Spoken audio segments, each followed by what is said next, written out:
quick unboxing tayo mga ka-quality. So ito yung dumating sa atin. Ang nagpa-hook sa atin ito from Canada.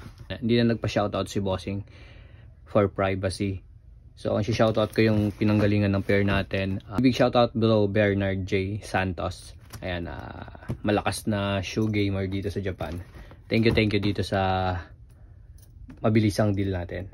Ito yung pinakuha sa atin ng taga Canada at wala daw siyang mahanap na size niya doon. Check natin kung anong pair to.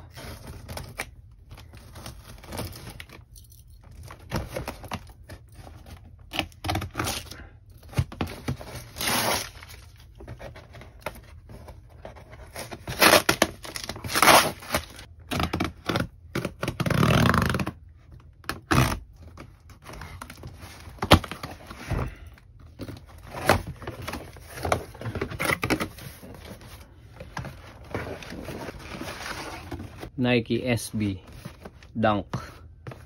Ayan yung pinakuha sa atin ni Boss. Size 9.5.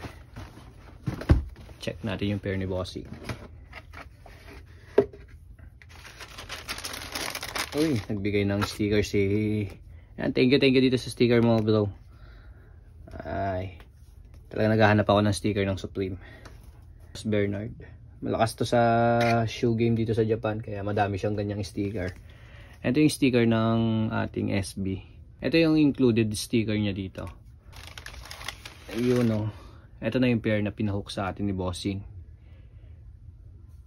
Nike Dunk SB X Tight Boot. So ayan, tight boot. Pakaganda naman nito. Reflective pala yung swoosh niya. Kasi black ito. Baka magtaka kayo. Switch yung light nitong camera natin, kaya nagre-reflect siya. Ayan, ganda naman nito. Tang, ayan, may naka tight boot, tapos black tag, Japan release. Insole, ayan yung insole nya, tight boot. Tapos yung back ng tang, ay yung back ng tang nya, tight boot, Nike. So papatayin ko lang yung ilaw ng camera natin para makita nyo siya ng normal. Eto, nakapatay na yung ilaw ng camera. Oh, wait lang. Ayan. Ito yung kabilang pair. Ayan, black yung swoosh nya. So black yung swoosh niyan. Tight boot. Ayan. Ganda pala na ito. Tapos default laces puti. Then yung extra lace. Ayan, intact yung extra lace niya. Naka-intact pa. Black tsaka orange. Orange laces.